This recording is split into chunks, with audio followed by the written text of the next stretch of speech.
말씀입니다. 신약성경 요한복음 17장 말씀입니다. 신약성경 요한복음 17장 신약성경 177쪽 점이 되겠습니다. 앞에 화면을 참고하시면 되겠습니다. 요한복음 17장 1절에서 17절 말씀입니다. 예수님께서 잡히시기 전에 우리의 대제사장으로서 드리신 기도가 되겠습니다. 예수께서 이 말씀을 하시고 눈을 들어 하늘 우러러 이르시되 아버지여 때가 이르러 사오니 아들을 영화롭게 하사 아들로 아버지를 영화롭게 하게 하옵소서. 아버지께서 아들에게 주신 모든 사람에게 영생을 주게 하시려고 만민을 다스리는 권세를 아들에게 주셨음이로소이다. 영생은 곧 유일하신 참 하나님과 그가 보내신 자 예수 그리스도를 아는 것이니이다. 아버지께서 내게 하라고 주신 일을 내가 이루어 아버지를 이 세상에서 영화롭게 하였사오니 아버지여 창세전에 내가 아버지와 함께 가졌던 영화로서 지금 또 아버지와 함께 나를 영화롭게 하옵소서. 세상 중에서 내게 주신 사람들에게 내가 아버지의 이름을 나타내었나이다. 그들은 아버지의 것이었는데 내게 주셨으며 그들은 아버지의 말씀을 지켰나이다. 지금 그들은 아버지께서 내게 주신 것이 다 아버지로부터 온 것인 줄 알았나이다. 나는 아버지께서 내게 주신 말씀들을 그들에게 주었사오며 그들은 이것을 받고 내가 아버지께로부터 나온 줄을 참으로 아오며 아버지께서 나를 보내신 줄도 믿었사옵나이다. 내가 그들을 위하여 비옵나니 내가 비옵는 것은 세상을 위함이 아니요 내게 주신 자들을 위함이니이다. 그들은 아버지의 것이로소이다. 내 것은 다 아버지의 것이요 아버지의 것은 내 것이요인데 내가 그들로 말미암아 영광을 받았나이다. 나는 세상에 더 있지 아니하오나 그들은 세상에 있사옵고 나는 아버지께로 가옵나니 거룩하신 아버지여 내게 두신 아버지 이름으로 그들을 보존하사 우리와 같이 그들도 하나가 되게 하옵소서. 내가 그들과 함께 있을 때에 내게 주신 아버지의 이름으로 그들을 보존하고 지켰나이다. 그 중에 하나도 멸망하지 않고 다만 멸망의 자식뿐이오니 이런 성경을 응하게 함이니이다. 지금 내가 아버지께로 가오니 내가 세상에서 이 말을 하옵는 것은 그들로 내 기쁨을 그들 안에 충만히 가지게 하려 함이니이다.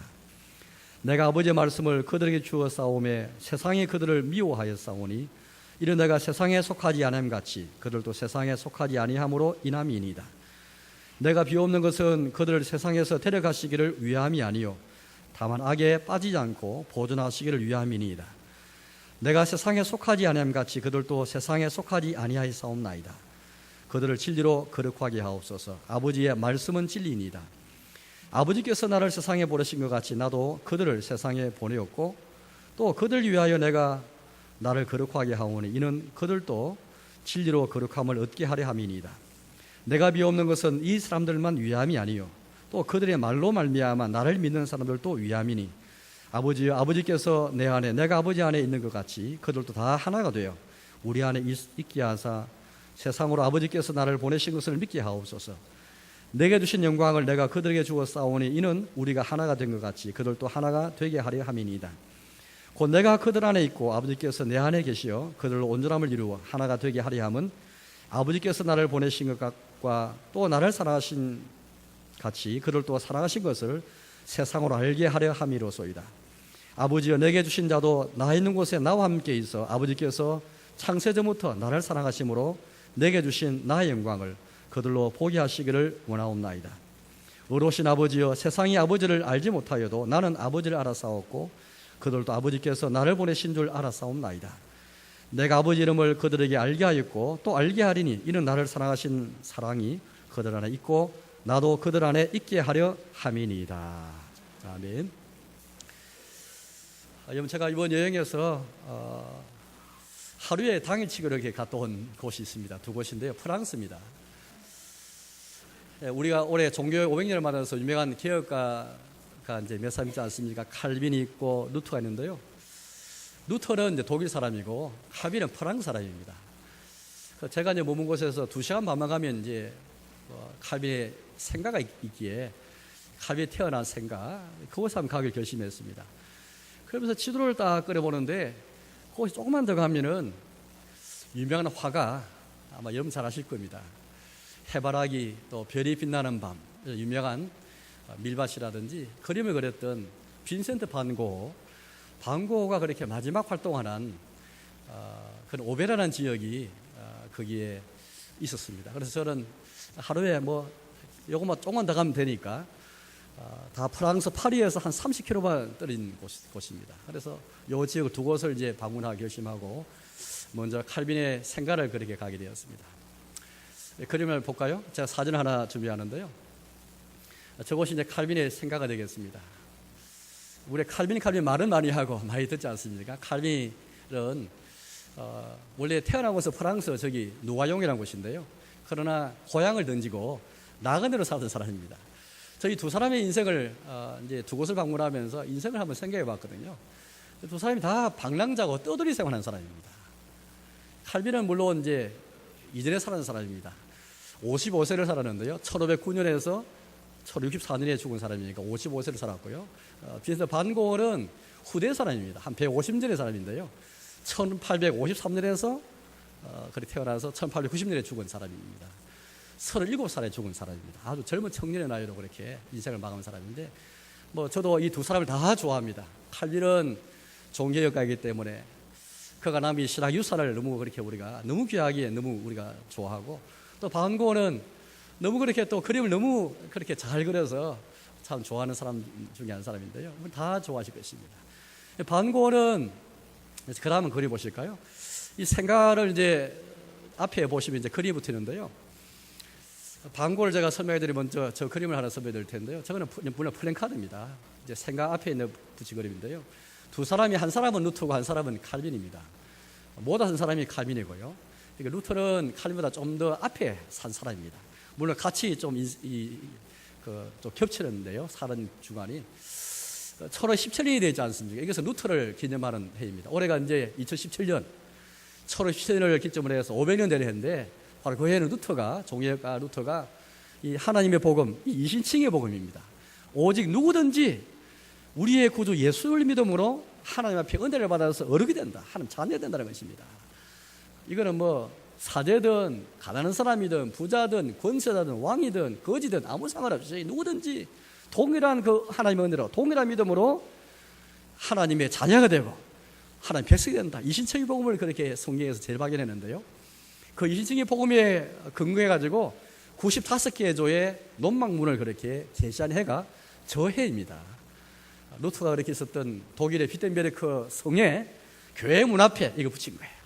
토론해 보자 붙인 것인데 그게 1517년 10월 31일인데요.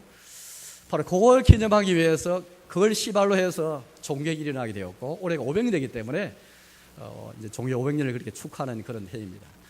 저 그림은 이제 전시전이 있다는 것을 이제 소개하는 그림인데요. 이제 칼빈 생가 안에 500년을 맞아서 칼빈의 생가니까 종교역 500년을 기념하는 전시물이 있다는 것을 이제 하는 것인데 칼빈 루터를 그림 그려놓고 밑에 잘 보시면은 이게 외국말입니다만은 개신교의 기초를 놓은 사람이다. 그렇게 두 사람을 소개해주고 있습니다.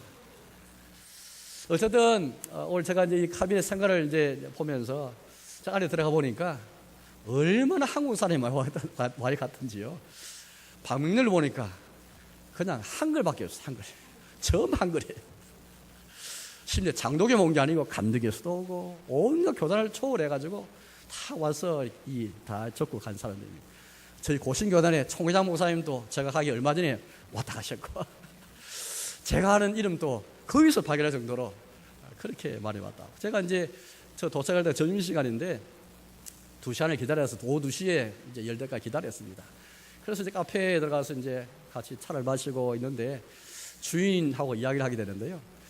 얼마나 한국 사람이 만나면 매일같이 한국 사람들이 단체로 그렇게 와서 저곳에 간다는 이야기 들었습니다. 저는 그 이야기 듣고 이렇게 우리 한국 교회에 칼빈이 정말 위대하고 참 귀한 영향을 끼쳤구나 그런 생각을 갖게 되었습니다. 어쩌다 칼빈은 참 나그네로 살았습니다. 그런 프랑스 사람이지만 프랑스 노왕에 이렇게 이제 태어나다니지만은 평생 신앙 때문에요. 그가 믿는 신앙 때문에 박해를 받아가지고 스위스로 피난가서 스위스에서 목회하는 사람입니다. 스위스 제네바에서 3년을 목회하고 또 그곳에 교회와 잘 맞지 않아가지고 교회에서 추방됩니다. 독일의 스트라스부르크에 가서 또 거기 목회하다가 재청임받아서 온 사람이 칼빈이에요. 죽을 때까지 55세 살았는데 목회를 그렇게 하게 됩니다. 평생 제네바시에 시민이 되지 못합니다. 고향을 떠나가지고 고향 가지 못하고 외국에서 나그네 사는 사람이 바로 칼빈인 거예요. 그러나 그가 나그네 된 것은 그가 자원한 것이 아니고 믿음 때문에 불가피하게 참 하나님의 나라를 소원하고 하나님 영광 때문에. 칼빈의 사상 가운데 중요한 사상 중 하나는, 성령에 기반한 사상 중 하나는 하나님 영광 때문에. 이 칼빈은 평생 자기를 부인하고 살았던 사람입니다. 자기를 부정하고 부인하고 우리 하나님의 영광을 위해서 하나님 영광이 불타는 마음 가져. 그래서 그의 책을 보면은 늘 하나님의 영광, 하나님의 영광이 많이 나오게 됩니다. 영광이 그의 세세토를 쓸지어다, 이 말씀을, 이런 말씀이 성경에 많이 나오는데요. 어제 하나님에게 주어진 영광을 드러내는 것을 자기 사명에 생각하고 모든 신자의 사명에 생각하고 이걸 많이 강조하는 사람이 바로 칼빈입니다. 두 번째 사람이 고어인데요. 그 다음 한번 보시죠. 이제 칼빈 생각에 조금 이제 한 시간 정도 가면은 이제 저 오베라는 곳인데, 프랑스 오베라는 곳인데, 이 빈센트 반 고흐가 마지막 활동하는 그런 지역인데 2달 열흘밖에 없습니다. 2달 열흘 마지막 머물고 여기서 죽습니다. 근총으로 자살한 것으로 우리가 추정하는데요. 물론 추정입니다. 대개는 그래 믿고 있는데, 어쨌든 이곳에서 고흐가 마지막 인생을 살았고, 뭐 이것도 조그만 그런 작은 말입니다만은 고흐 때문에 먹고 사는 그런 동네라 할 만큼 고흐를 많이 파는 그런 곳입니다. 어제 저 동상인데요. 그 자그마한 공원에 세워진 동상인데 저 말이에요. 저 밑에 제가 가만히 살펴보니까 글도 읽어보니까 제목이 재밌습니다. 방랑하는 고흐. 방랑하는 고흐입니다. 왜 방랑할까? 저기 보시면 고흐가 들고 다니는 게 딱 있죠. 저 다른 게 아니고 다 그림 그리는 도구들입니다. 붓이라든지 그림에 그린 필요한 모든 도구들을 편하게 멀고 이 도구를 들고 있는 그림 것입니다. 그래서 저 그림, 저 동상을 보면은 고흐가 어떤 사람이다. 고흐는 37살에 죽었는데 얼마나 많이 떠돌아다녔든지 38곳을 떠돌아다녔습니다. 그의 주소지가 38군데예요. 네덜란드 사람인데 벨기에로 또 독일로 프랑스로 늘 왔다 갔다 하면서 사는 사람입니다. 이제 마지막에 저거에 살았는데요. 고흐는 늘 제가 이제 그 오베르가 곳에서 이제 여러 해설하는 그런 이제 뭐 글도 많이 있고 그런 이제 것이 많이 있어서 제가 지켜보니까 아주 단적으로 고흐를 잘 설명했습니다. 고흐는 어떤 사람인가? 왜 고흐는 자기 나이보다 더 많은 지역을 옮겨 다니면서 이렇게 그림을 그렸을까? 특히 고흐 그림 보시면은 아시는 것처럼 자기 자신에 대한 그림이 많습니다. 자화상이 많습니다. 화가가 자기를 거울에 비친 자기 모습 그림 그린 거예요. 최소 20개 정도가 있는데 다 그림이 다릅니다. 자기 자신이 글을 그렸는데 그림이 다른 거예요. 한마디 뉴턴은 이렇게 고흐는 이렇게 우리가 정의합니다. 고흐는 자기를 찾고 자기 행복을 찾고 자기의 구원을 위해서 이렇게 순례길을 떠난 사람이다. 그렇게 이제 고흐를 설명하였습니다. 그러나 마지막 그의 결말은 불행하게 저렇게 끝마쳐 버리기 때문에 고흐는 평생 자기에 대해서 만족하지 못하고 만족 못했기 때문에 여행 다니고 너 순례하고 자기의 그림 그렸지만 또 만족 못하고 또 자기 자화상 그림 그리고 이게 고흐의 모습인데요. 저는 고흐의 모습 보면서 현대인의, 즉 우리 이 현대를 살아가는 현대인의 자화상을 보았습니다. 그래 자기를 추구하고 자기 영광을 추구하고 자기 구원을 추구하고 자기 행복을 추구하는데 그래 순례길을 걸어가는데 마지막은 결국은 자기에 대해서 만족 못하며 살아가는 사람. 이 현대인이 아닌가. 자기를 긍정하면서 늘 자기를 추구했는데 제 의문이 이런 의문이 있습니다. 왜 고흐처럼 현대인도 마찬가지인데 왜 고흐는 저렇게 자기를 찾는 순례길을 저렇게 걸었는데 나이가 그렇게 적었지만은 왜 자기를 찾지 못하고 그리고 원래도 자기 행복을 왜 누리지 못했을까? 왜 불행하게 저기 살 수밖에 없을까? 제가 고흐의 무덤이 이제 바로 근처에 있어서 이제 그래 가봤는데요. 수천 개의 무덤 가운데서 고흐의 무덤을 이제 찾아갔습니다. 역시 이제 구글 맵스의 힘인데요. 구글 맵스 딱 쳐서 반고의 무덤 치니까 수천 개의 무덤 가운데 고흐의 무덤 앞에 딱 인도를 해주는 거예요. 고흐의 마지막 무덤은 너무 쓸쓸하였습니다. 물론 그의 고향이 아니고 타향이기 때문에 그렇게 하겠지만 그러나 그의 명성과는 너무 반대로 고흐처럼 명성 있는 화가가 어디 있습니까? 그런데 그의 무덤은 쓸쓸하였습니다. 묘비도 너무 작고 비석도 너무 초라하고 다른 무덤은 어리어리하게 비석도 크고 또 석관을 해서 했는데 이 무덤은 그냥 풀로 덮여 있는 그런 자그마한 쓸쓸한 무덤이었습니다. 여러 가지 생각들이 막 교차되었습니다. 칼빈과 고, 겉으로 볼 때는 떠돌이 인생을 사는 사람 같은데, 한 사람은 자기를 부인하면서 살다가 하나님 영광 때문에, 믿음 때문에 자기를 부인하며 살았는데 행복하게 살았습니다. 칼빈이 맞아 유언을 남기거든요. 유언장이 우리가 되게 이제 우리가 접할 수 있는데, 그 유언장을 한번 읽어봤습니다. 읽어보니까 첫 마디가 감사예요. 나같이 우상의 심리에 빠진 자를 하나님이 건져내시고 구원을 베푸신 것에 대해서 감사하고. 칼빈은 목사였지 않습니까? 목회를 하면서 연약하고 실패도 많이 했지만 하나님이 그런 가운데 긍휼 베푸신 것에 대해서 감사하고. 근데 감사로 쭉 나오면서 유언을 남기는 거예요. 자기를 부정한 인생을 살았지만, 하나님 영광을 위해 살았지만은 결론은 자기 행복을 찾았다는 것입니다. 반면에 고은은 자기 행복을 추구하고 자기의 정체성을 찾기 위해 이렇게 썼지만은, 이렇게 순례하면서 걸음도 걸으면서 자기 일을 그리면서 살았지만은 마저 결말은 불행이었던 것입니다.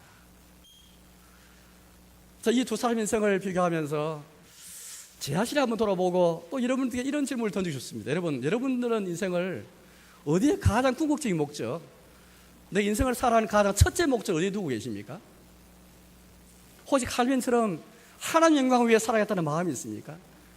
하나님을 영화롭게 해야 되겠다, 하나님 중심으로 그분을 기쁘셔야 되겠다는 그 마음이 있습니까? 아니면 고어처럼, 아니 현대인의 많은 사람들처럼 내가 행복을 추구해야 되겠다, 나의 구원을 추구해야 되겠다, 내 자신을 찾아봐야 되겠다, 나의 자기 완성을 위해서, 뭔가 나의 자신을 위해서 애를 써봐야 되겠다. 물론 그 자체는 나쁘지 않습니다. 그러나 궁극적인 목적, 가장 첫째 되는 목적을 꼽는다면은 자기의 구원인가, 나의 영생인가, 나의 행복인가, 나의 자아 추구인가, 나의 자아 실현인가, 하나의 영광인가. 이 두 사람 인생을 단적으로 비교했지만은 굉장히 중요한 그런 질문이고 중요한 그런 인생의 가치를 우리가 말하고 있고, 특히 올해 우리 종교 500년을 맞아서 칼빈을 통해서 우리가 받은 신앙 유산 가운데 하나는 하나님 영광을 위해 사는 사람. 우리가 먹든지 마시든지 무엇을 하든 간에 하나님 영광을 위해 하라. 이게 우리가 성경에서 배운 중요한 믿음의 그런 내용이고, 우리가 받은 신앙 고백 가운데 대교리문답, 소교리문답 제1문답은 당신의 인생의 첫째 가는 목적이 무엇인가? 하나님을 영원하게 하고 그분을 영원히 절구하는 것입니다 라고 고백하고 있습니다. 과연 여러분들 이런 삶 목적을 나의 인생의 가장 첫째 두고 있는가? 물론 나의 구원도 중요하고 나의 행복도 중요한데, 그러나 그건 둘째, 셋째 될지라도 가장 첫째 된 목적은 나 행복 너머에, 나의 구원 너머에, 나 영생 너머에, 나의 자아 실현 너머에 하나님 영광을 위해서 내가 불태울 수 있겠는가? 이것 때문에 자기를 부정하고 나를 부인하며 살 수 있겠는가? 혹시 내가 나가야 된다 할지라도 이 믿음 가정으로 내가 이렇게 살아갈 수 있겠는가?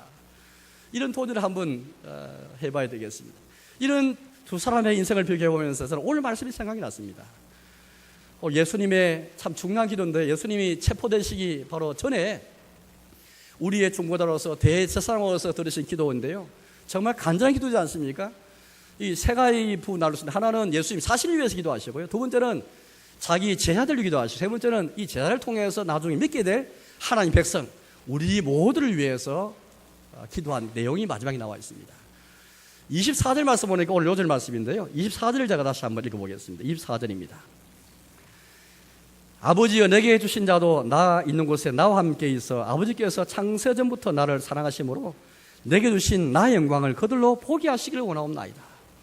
여기 보니까 하반절, 내게 주신 나의 영광을 그들로 보게 하시기를 원하옵나이다. 성부 하나님, 아버지 하나님께서, 우리 하나님은 성부, 성자, 성령으로 계시는 삼위 하나님이신데요, 너무나 신비한 우리 하나님이십니다. 하나님 한 분이시지만은 성부로, 성자로, 성령으로 계시는 삼위 하나님이신데, 성부 하나님, 아버지 하나님이 예수님 아들 하나님을 이 땅에 보내시는데요, 특별히 아들이 주신 영광이 있습니다. 그 영광을 그들로, 이 그들이라는 것은 모든 예수님 믿는 신자들인 하나님 자녀들이죠. 저 여러분을 포함하고 있습니다. 모든 신자라면 나의 영광을 모든 신자가 다 보게 하시기를 원하옵나이다. 예수님의 이 기도를 여러분들 진작에 새겨본 적이 있습니까? 그래서 얼마나 여러분들 나의 삶 속에 하나님, 예수님 영광을 보기 원합니다. 예수님이 나타난 영광이 무엇입니까? 흔히 우리 영광하면은 어떤 겁니까? 저 사람 영광이 무엇일까? 어떤 사람 영광을 생각한다면 그게 그만 뭔지 알잖아요. 예수님에 있는 그 영광이 무엇일까?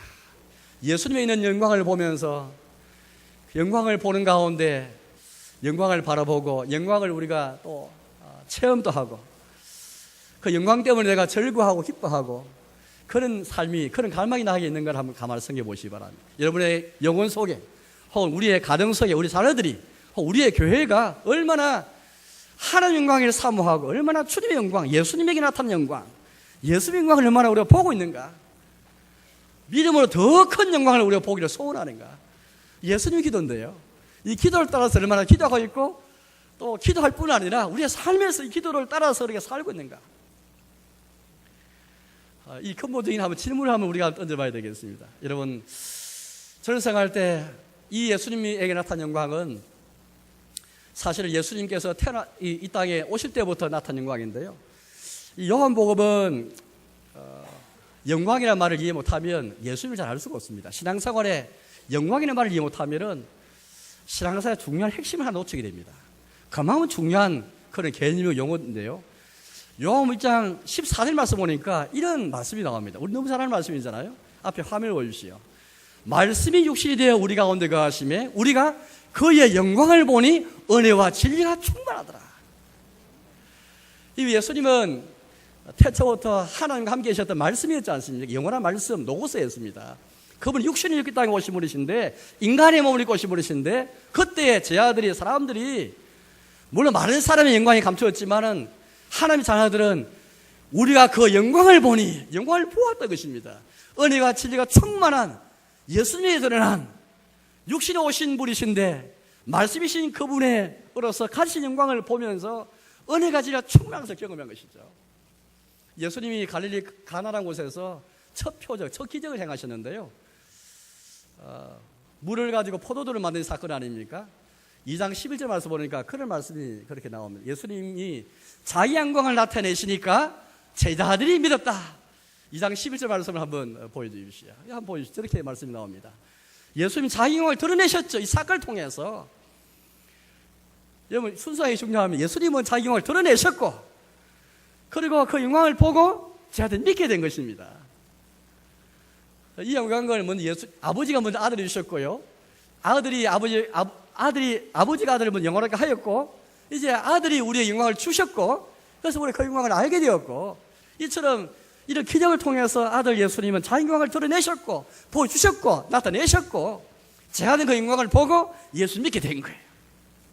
잘 생겨보시오. 믿음을 갖기 전에 먼저 예수님에게 나타난 영광을 보지 못하면 예수 믿을 수가 없습니다. 예수님 자기 영광을 나타내셨고 나타난 영광을 보았고 그래서 믿었다, 그렇게 말하고 있습니다. 예수님 자기 영광을 드러내셨고 우리가 보고 또 믿게 되고 또 이 믿음을 갖게 되면은 더 큰 하나님의 영광을 볼 수 있는데요, 11장 40절 말씀 보니까 예수님이 그래 사랑하시는 나사로라는 사람이 있어요. 나사로가 죽지 않습니까? 그때 예수님이 나사로를 살리시게 되는데요, 그때 이 사건을 두고 마르다의 불신을 우리 예수님 책망하십니다. 11장 40절 말씀을 앞에 화면을 참고하시기를 바랍니다. 예수님께서 마르다에게 그렇게 말씀하셨거든요. 너가 믿으면 하나님의 영광을 보리라 하지 아니하였느냐. 그런데 마르다는 믿지 않았고요, 예수님 말씀 믿지 않았고 하나님의 영광을 그렇게 볼 수 없었습니다. 그래서 예수님께서 마르다를 책망하시면서 내 말이 너가 믿으면은 하나님의 영광을 보리라 내가 하지 아니하였느냐. 이 순수가 굉장히 중요한데, 하나님의 영광을 보면 예수님 영광을 보는 사람은 예수님 믿게 되어지고, 또 예수님 믿는 사람은 이제는 하나님의 영광을 드러내고 또 더 큰 주의 영광을 보게 되는 것입니다.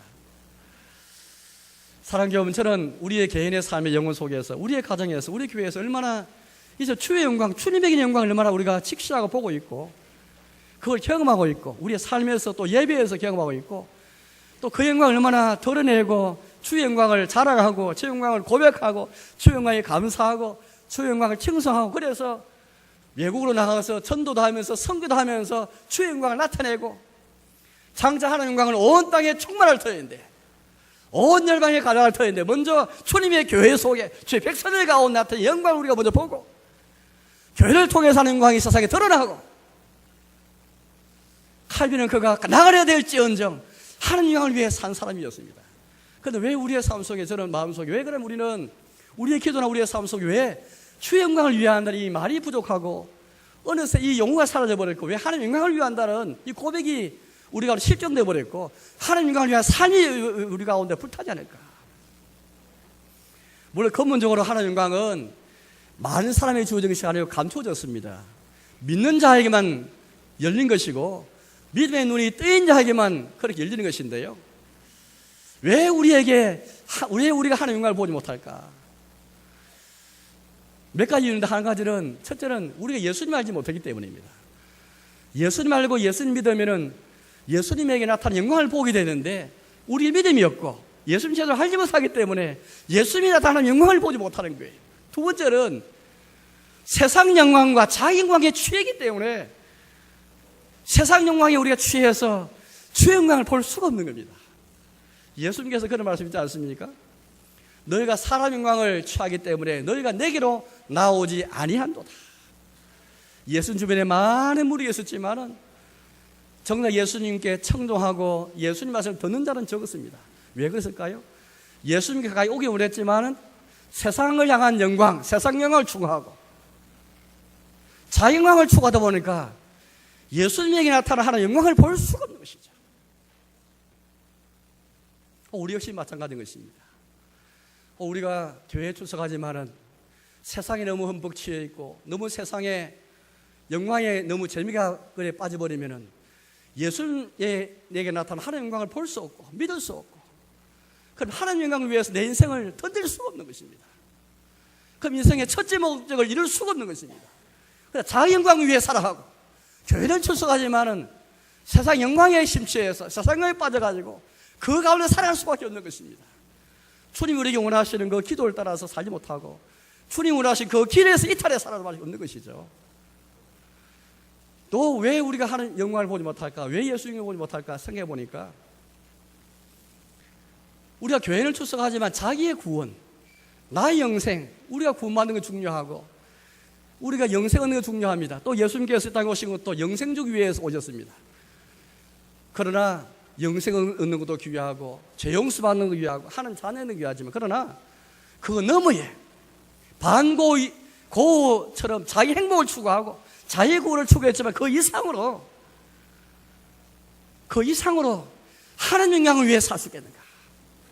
많은 신자들이 신앙생활의 목표를 자기가 구원받는 것, 나의 영생에 그쳐버리고 내가 신앙생활 열심히 해서 내가 복을 받고 내가 행복을 누리고 나의 구원을 누리고, 물론 시작은 맞습니다. 시작은 내가 먼저 주님과 인격적인 관계를 맺어가지고 내가 먼저 구원 받고 내가 먼저 용서받고 내가 하는 자녀도 사실인데, 그러나 시작은 그럴지라도 마지막은 여기에 머물지 아니하고 나의 구원과 나 영생에 머물지 않은 하나님의 영광으로 살아야 되는데 주의 영광이 불타는 마음이 우리 가운데 사라지고 있는 것입니다. 종교의 500년 만에서 우리가 염두에 둘 것은 이것입니다. 자기의 구원과 자기 영생이 중단할지라도 우리 이것은 동제 양면입니다. 이 두 가지는 뗄 수가 없습니다. 내가 구원받는 것과 내가 영생 얻는 것과 하나님과 사는 것은 뗄 수가 없는 것이 분리되어 있는 게 아니고 하나인데, 그럼 우리는 한 면에만 체조하고 있는 것입니다. 자기의 구원, 나의 영생에만 급급하고 내가 복받는 문제만 급급할지 하나님 영광을 위해 살지 않는 것입니다. 오늘 예수님의 기도에 대해서 우리 진작에 생각하지 아니하고 종교 500년을 맡고 있지만은 종교이 남겨진 신앙 뉴스를 따라 살고 있지 않는 것입니다. 설사 카비의 생가를 방문하라 하더라도 그래 남이 신앙 뉴스에는 관심이 없는 것입니다. 우리의 문제는 무엇입니까? 오늘 대장 예수님의 기도처럼 이 갈망처럼 주여 저를 나의 영광을 보게 하시기를 원하옵나이다. 이미 그들에게 주었는데 20절 말씀 보니까 이미 그들에게 주었사옵니다. 이 땅에 있는 제자들이 예수님 믿는 모든 하나님 백성이 다 하나님 영광을 보았고, 구약시대를 보니까 하나님 영광을 보니까 자기의 죄를 깨닫고 자기의 죄인 걸 알고 또 동시에 얼마나 은혜 입은 자인 것을 동시에 깨닫고 하나님 영광을 봐야만 자기를 알게 되고 그하고 참 행복을 깨닫게 되는데, 우리가 그런 거예요. 하나님 영광을 제쳐놓고 자기 위해 살면 자기 행복과 자기를 추구하는데 결론은 행복도 못 누리고 불행해버려버리고 하나님 영광은 거리가 먼 삶을 살게 되는 것입니다. 여러분, 우리의 삶에서 먼저 하나님 영광을 위하는 삶, 주의 영광을 위한 갈망을 가져주시오. 내 개인에서 우리의 가족들이 모였을 때에, 우리의 교회가 모였을 때 하나님 주의 영광을 보게 되주시오. 그들로 나의 영광을 그들로 보게 하시기를 원합니다. 이게 정말 진짜 예수의 소원인데, 예수 소원은 제쳐놓고 우리 소원만 가지고 신앙생활 한다면 얼마나 여러분들 그게 우리 식대로 그냥 신앙생활 하는 거잖아요. 두 번째, 그렇다면 여러분들 주의 영광 보는 것은 어떤 것일까? 도대체 주님에게 나타나는 영광을 보는 것이 어떤 것일까? 저 두 번째 이 의미에 대해서 어떻게 하나님 영광을 볼 수 있겠는가? 분명히 아들에게 이 하나님 영광이 나타나는데 어떻게 그 영광을 볼 수 있는가? 이게 문제예요. 뭐 첫째 대지와 다 관계있어야 말은 간단히 말하자면은 예수님을 제대로 알고 믿으면은 예수님이 나타난 영광을 우리가 볼 수 있는 것입니다. 제가 성경 읽어보겠습니다. 8절을 제가 읽어보겠습니다. 8절입니다. 8절에서 10절까지 세 구절을 제가 읽겠습니다. 나는 아버지께서 내게 주신 말씀들을 그들에게 주어 싸우며 그들은 이것을 받고 내가 아버지께로부터 나온 줄을 참으로 아오며 아버지께서 나를 보내신 줄 또 믿어 싸움나이다. 내가 그들을 위하여 비옵나니 내가 비옵는 것은 세상을 위함이 아니요 내게 주신 자들 위함이니이다. 그들은 아버지의 것이로소이다. 내 것은 내 아버지 것이요 아버지 것은 내 것이요인데 내가 그들로 말미암아 영광을 받았나이다. 여기 보니까 끝에 10절 끝에 내가 그들로 말미암아 영광을 받았나이다. 여기 이 표현 한번 유의해 보십시오. 예수님께서 말씀하시기를 그들로 말미암아 그들이 누구길래 영광을 받았다라고 말씀하는 것일까요? 도대체 이게 무슨 말? 이 말을 잘 생각하시면 우리가 주의 영광 보는 것과 주의 영광을 보고 주께 영광 돌리는 것, 또 하나님께서 영광 받으신 것과 다 관계되는 것인데요. 또 이들이 어떤 자이길래 주님이 내가 그들로 말미암아 영광을 받았다라고 말씀하는 것일까요? 8절 말씀 보니까 바로 그것입니다. 하나님 주신 말씀을 통해서 내가 예수님께서 아버지께로부터 나온 줄을 참으로 아오며 아버지께서 나를 보내신 줄을 또 믿어 싸움나이다. 예수님께서 어떤 분이신지 아버지께 보내받은 것을 참으로 알고 또 그것을 믿은 바로 그들을 가르치고 있는 것이죠. 이들을 통해서 우리 예수님께서 영광 받으셨다 그렇게 말하고 있습니다. 우리가 주님 영광을 보지 못하면 예수님께 영광 돌리는 삶을 살 수가 없습니다. 공이 없는데 여러분들 어떻게 영광을 말하고 예수 영광 보지 못했는데 어떻게 말하고 전가하고 전도하고 선교하고 어떻게 그 영광 위에 살아가고 어떻게 그 영광 위에 내 인생 불태울 수 있겠습니까?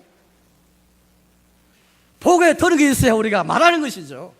첫째는 보고 듣는 것이고 다음에 말하는 것인데 전가하는 것인데 삶을 살아가는 것인데 내가 먼저 주의 영광을 보고 예수님이 나타난 영광을 보고 그 다음에 예수님의 영광 돌리고 하나님 영광을 위한 삶을 사는 것인데 시작은 우리가 너무나 예수님을 잘 알지 못하고 믿지 못하기 때문에 예수님이 나타나는 영광을 보지 못하는 거예요. 자기 영광에 취했든지 세상 영광에 취했든지 세상에 취했든지 자기 구원에만 급급하든지 이런 이유 저런 이유 때문에 주의 영광을 보지 못하기 때문인 것이죠. 주의 영광 보는 것은 다른 것이 아니고 여기 나온 말씀처럼 예수님을 제대로 알고 믿는 것입니다. 여기에 예수님이 오늘 이 17장에서 자신을 어떻게 그렇게 소개하고 계십니까?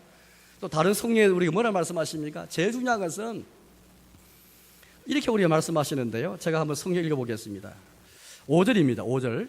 아버지여 창세전에 내가 아버지와 함께 가졌던 영화로서 지금도 아버지와 함께 나를 영화롭게 하옵소서. 비록 순서를 따라서 질서를 따라서는 우리 하나님이 한 분이시지만은 아버지와 아들과 성령이 계신데 아버지 아들을 보냈지 않습니까? 인간 세계는 아버지는 높고 아들은 낮습니다. 서열을 따지면은. 그런데 하나님에게서는 아버지 아들은 서열이 아닙니다. 높고 낮음이 아닙니다. 그런 사역의 질서죠. 사역의 질서. 아버지가 아들을 보내시고 아들은 아버지께 받는 것인데 중요한 것은 왜 우리가 그렇게 말하냐면 왜 높고 낮음이 아니고 왜 서열이 아니냐면은 바로 이 말씀입니다. 이 5절 말씀 우리가 쓴다말은 이렇게 말씀이지 않습니까? 창세전에 내가 아버지와 함께 가졌던 영화로서 아들은 하늘에서 창세전부터 아버지와 함께 동등한 영화를 누렸기 때문입니다. 이걸 통해서 예수님이 그냥 아버지에 대해서 서열상 낮은 그런 분이 아니고 창세전부터 함께 동등한 함께 영광을 가졌기 함께 영광을 누렸기 때문에 나 뒤에 말씀 보니까 아버지가 내 안에 계시는 것 같이 내 안에 아버지께서 계실 것 같이 하면서 아버지와 아들이 하나인 것을 계속 우리에게 말씀하십니다. 예수님 믿을 때 여러분들 아버지와 동등한 하나님이신 것을 믿고 있습니까? 오늘 많은 사람들이 예수님을 그냥 인간으로 믿고 훌륭한 분, 그냥 하나님 아들로 믿기는데 하나님 아들이실 뿐 아니라 동시에 나아가서 예수님은 하나님 자신이시죠. 동등한 본질이시죠. 하나님과 동등한 본질 하나님. 창세전에 아버지와 함께 영광을 가졌던 그분이신 거예요. 이런 예수님 알면은 이게 예수 영광이지 않습니까? 그래, 그분이 바로 우리에게 영생을 주시기 위해서, 아버지가 선택하신 자들에게 영생 주기 위해서 아버지께서 먼저 자기 백성을 선택하셨고 이걸 아들이 주셨어요. 바로 그 자들을 영생 주기 위해서 예수님이 땅에 오시는데 하나님의 영광 다 버리고 위에서부터 아래로 이렇게 오신 분은 예수님이십니다. 이 말씀을 가만히 생각해 보시면 여러분들, 여기에서 기독교와 단종교의 차이점이 여기 있습니다. 기독교는 근본적으로 아버지가 아들을 보내시어서 인간을 구원하신 종교입니다. 위에서부터 아래로 내려온 종교가 바로 기독교지 않습니까? 왜 하나님이 아버지와 함께 동등한 하나님이 왜 아래로 땅에 내려와야 했습니까? 사람이 위로 가지 못하기 때문이죠. 우리의 죄 때문에 우리 인간의 이성과 인간의 의지와 인간의 마음과 영혼이 다 타락하고 부패했기 때문에 인간의 힘으로는 하나님 보좌에 갈 수 없고 주의와 대면할 수 없고 구원받을 수 없고 주의 백성 될 수 없기 때문에 아버지 아들을 보내시어서 하늘 왕 다 버리시고, 그러나 하나님과 동등한 그 하나님, 영광을 가진 그 하나님, 그 예수님을 제대로 알고 믿음으로 예수님이 나타나는 하나님 영광을 보는 사람, 바로 그 사람이 주의 영광 위에 살 수 있는 것입니다. 아들은 아버지 뜻 가운데 이 땅에 오셨고, 그리고 이제 아들은 이제 아버지 뜻을 받들어서 모든 걸 다 이루시는데 성경이 이렇게 우리에게 설명해 주고 있습니다. 4절을 읽어보겠습니다. 4절입니다. 아버지께서 내게 하라고 주신 일을 내가 이루어 아버지를 이 세상에서 영원하게 하였나이다. 아버지 아들은 창세전부터 영화를 동등하게 누렸을 뿐 아니라 아들은 이 땅에 오셨어도 영광 버리고 다 이 땅에 오셨을 때도 전적으로 아버지 뜻에 순종해가지고, 예수님은 자기 마음대로 사역하신 적이 없습니다. 아버지 뜻을 다 이루어서, 심지어 고난의 길도 다 걸으셨고요. 이제 십자가의 죽음의 때를 기다리고 있지 않습니까? 1절 말씀 보니까 십자가의 죽음의 때를 기다리시면서 마지막까지 내가 아버지를 영원하게 하였사오니 이제 아버지께서 나를 영원하게 하옵소서, 창세전에 가진 영광을 회복해 주십시오 라는 기도가 바로 이 기도이지 않습니까? 사랑하는 여러분, 이처럼 우리 예수님께서 고난의 길을 걸으시기까지, 십자가의 죽음을 앞으로 목전에 두시기까지, 이와 같이 인간에게 영생을 주시기 위해 땅에 오신 하나님 자신이신데, 이 예수님을 우리가 제대로 알 때에 그 예수님에게서 하나님 영광을 볼 수 있고, 우리 주님의 지혜가 무엇인가, 주의 섭리가 무엇인가, 주의 기쁘신 뜻이 무엇인가, 하나님 사랑이 무엇인가 알 수 있는 것입니다. 이런 주의 지혜를 보고 주의 사랑을 보면서 그 예수님에 드러난 하나님 영광을 보면서 감사하게 되고, 그 영광이 불타면서 예배드리고, 영광을 너무 불타가지고 영광을 다른 이에게 전달하고, 이게 전도고, 해외에 가서 전도하는 게 선교고, 하나님께 불타는 삶을 살아가는 게 이제는 교회 안에뿐 아니라 교회 밖에서도 주의 영광에 불타는 삶을 살아가는 것이죠. 내가 받은 영생이 너무나 귀하고 내가 받은 구원도 중요하지만, 그러나 하나님 영광을 보면서 내가 주의 영광 위에 살아야 되겠다, 이 결심을 하게 되는 것입니다. 따라서 우리는 주의 영광 본다는 것이 무엇인가, 예수님 제대로 알고 믿는 것입니다. 이것은 영생의 정의를 생각하신다면 더 정확합니다. 3절에 읽어보겠습니다. 3절입니다. 아버지께서 영생은, 3절입니다. 영생은 그 유일하신 참 하나님과 그가 보내신 자 예수 그리스도를 아는 것입니다. 우리 기독교는 영생의 종교고 구원의 종교지 않습니까? 영원한 생명. 흔히 많은 분들이 영생을 오해하고 계신데요, 죽음 이후부터 영생이 시작된다 생각하시는데 그 성경을 잘 오해하시는 것입니다. 영생은, 또 천국은 이미 예수님을 믿는 자에게, 예수님 안에서 예수님을 영접한 자에게 이미 영생이 시작되어집니다. 불안을 하지만 이 세상에서는 벌써 시작되는 것이죠. 우리 세상은 한마디로 죽음의 문화가 지배할 세상 아닙니까? 죽음의 그림자가 드려진 세상입니다. 세상은 남을 죽여야 되고 짓밟아야 되고 온갖 어둠과 온갖 악의 것들이 세상에 만연한데요. 죽음의 그림자가 있는 세상 속에서 우리는 예수님을 통해 영생의 은혜를 받았습니다. 그 영생이 뭐라 말합니까? 아버지와 그가 모르신 자 예수를 아는 것이니다. 따라서 영생의 은혜를 이 세상에서 얼마나 많이 누리고 있는가, 얼마나 찬송가 가사처럼 영생을 맛보면서 우리 살아갈 수 있는가. 예수를 아는 만큼, 그를 모르신 자 하나님을 아는 만큼 영생의 능력을 체험하고 죽음의 무너가지만 세상 속에서 생명의 능력을 경험하며 살아갈 수 있게 되는 것이죠. 죽음을 이기고 승리하는 삶을 살게 되는 것입니다. 그렇다 여러분들, 우리의 신앙생활에서 어디에 주력이 될까요? 이 신앙생활에서 교회 출석하시면서 교회 봉사도 하고 행사도 많이 하는데요, 그 모든 핵심 가운데 주의 영광 보기 위해서 내가 마음을 많이 써야 되고, 그를 위해서 예수님 알아가고 그를 부르신 자 아버지 하나님 알아가는 것, 삼일체 하나님 알아가는 것만큼 중요한 일이 없습니다. 제가 이번에 요한복음 17장 설교를 준비하면서 또 다른 교회가 루터가 이 17장 말씀을 강의를 했습니다.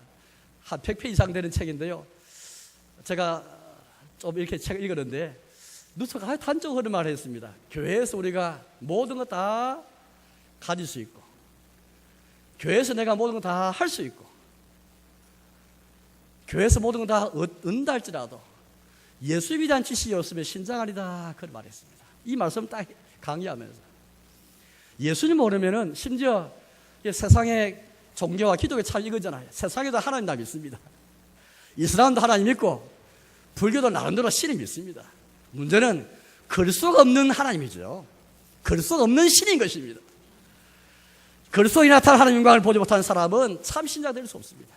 왜? 영생의 문제이기 때문에. 영생은 여기 안다는 것은 건설이, 우리가 안다는 말을 우리식 현대의 이 사고방식으로 안다 생각하니까 이해가 안 되는 거예요. 현대인들한테 안다는 것은 지식 좀 가지고 정보 좀 얻는 게 아는 거예요. 이거는 최근에 우리가 안다는 그런 개념이지, 이전에는 그런 식으로 이해하지 않았습니다. 안다는 것은 경험으로 알고 관조해서 아는 것이고 아주 총체적으로 아는 것을 가르치고 있는 것입니다. 하나님 아는 것, 예수 아는 것은 그래서 영서로 말할 만큼, 이게 주의 영광 보는 것으로 말할 만큼 예수 아는 것이 얼마나 중요한지 모릅니다. 우리의 모습 가운데 너무 하나님 아는 것, 예수 아는 것이 너무나 옅고 피상적일 때 많이 있습니다. 이런 다음 세대를 신앙 전수한다고 말했을 때 무엇이 신앙 전수겠습니까? 이것이지 않습니까?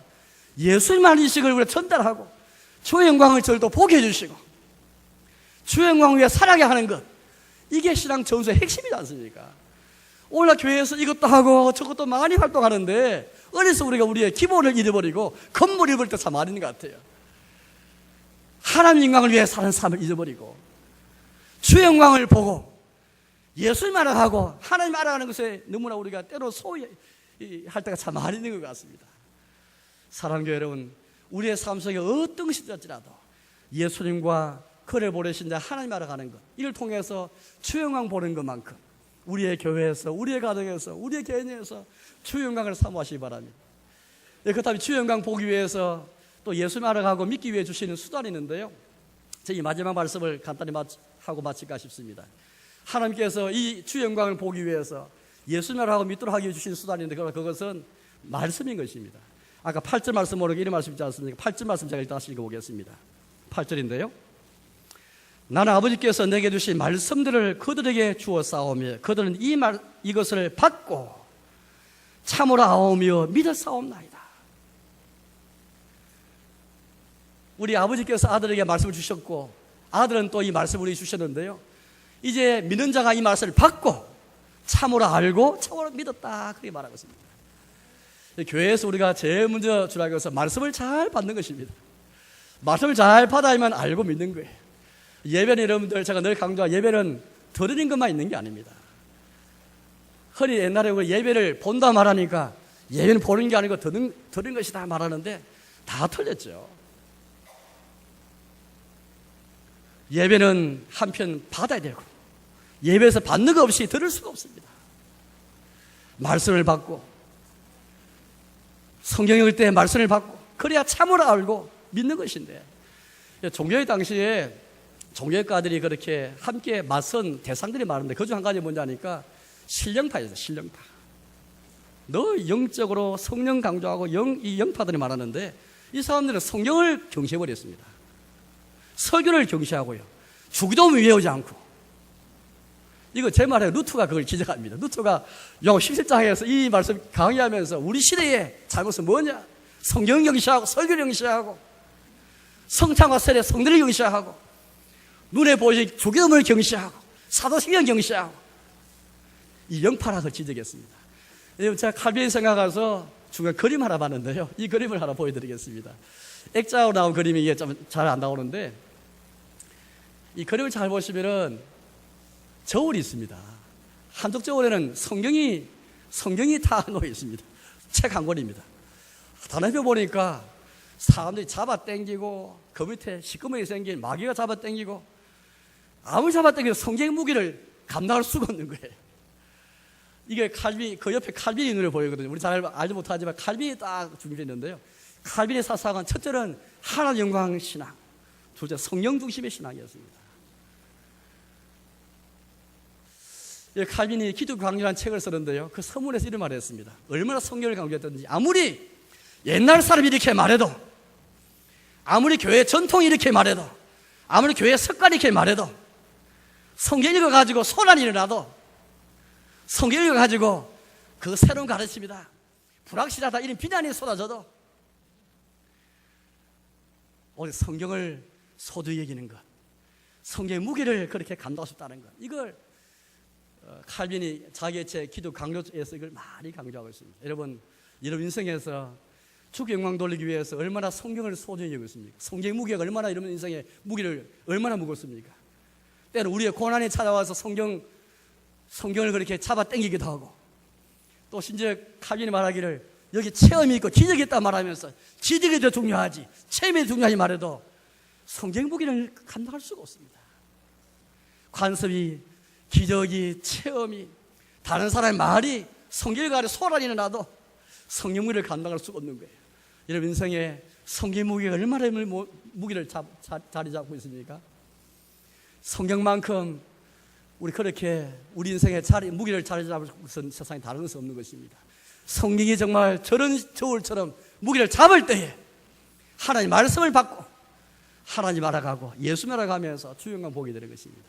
이제 말씀에 돌아가겠습니다. 아무쪼록 우리 자신과 우리 교회와 또 우리 가정이 반고처럼 자기 행복을 추구했지만은 결국에는 불에 끝마친 반고 같은 인생을 살지 말고 자기 영광을 추구하고 세상 영광을 추구하는 것이 아니라 하나님 말씀을 바꿔서 예수님 알고 믿는 중에 주의 영광을 보고 그 주의 영광을 말하고 전거하고 이 영광 외에 사랑 것을 위해 불태우는 저와 인생이 되시기를 주님의 이름으로 축복합니다.